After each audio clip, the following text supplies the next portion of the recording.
واقعہ سفر معراج سے متعلق چند اہم اور مفید باتیں ہیں۔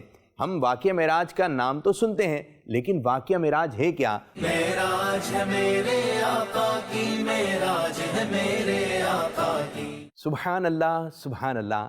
سفر معراج کا آغاز ہوا 27 رجب المرجب، پیر شریف کی سہانی رات کہ اللہ پاک کے آخری نبی شب اسریٰ کے دولہ صلی اللہ علیہ وآلہ وسلم نماز عشاء ادا کرنے کے بعد اپنی چچا زاد بہن حضرت ام ہانی رضی اللہ تعالی عنہ کے گھر آرام فرما رہے تھے کہ گھر مبارک کی چھت مبارک کھلی اور حضرت جبریل امین علیہ السلام حاضر خدمت ہوئے، معراج شریف کا مژدہ سنایا اور پیارے نبی صلی اللہ علیہ وسلم کو لے کر حتیم کعبہ میں آ گئے۔ معراج ہے میرے آقا کی، معراج ہے میرے آقا کی۔ یہ حتیم کعبہ کیا ہے؟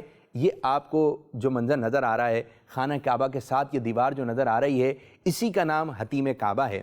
پیارے نبی صلی اللہ علیہ وسلم کو لا کر حضرت جبریل امین علیہ السلام نے یہاں لٹا دیا۔ معراج ہے میرے آقا کی، معراج ہے میرے آقا کی۔ اللہ تبارک و تعالیٰ نے اپنے محبوب صلی اللہ علیہ وآلہ وسلم کو یہ معراج جو عطا فرمائی، یہ صرف روحانی معراج نہ تھی، بلکہ جسم اور روح کے ساتھ اللہ تبارک و تعالیٰ نے یہ معراج عطا فرمائی۔ معراج ہے میرے آقا کی، معراج ہے میرے آقا کی۔ اللہ تبارک و تعالیٰ قرآن کریم میں واقعہ معراج سے متعلق کیا ارشاد فرماتا ہے؟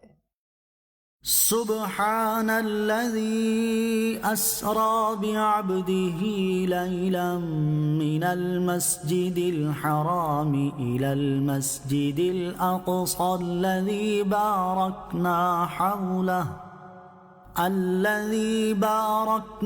حوله لنريه من آياتنا إنه هو السميع البصير۔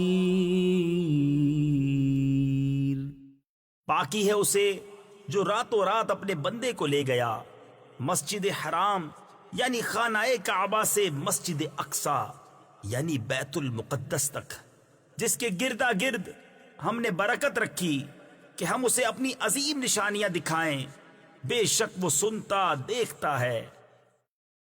اللہ تبارک و تعالیٰ معراج شریف کی ہمیں خوب خوب برکتیں نصیب فرمائے۔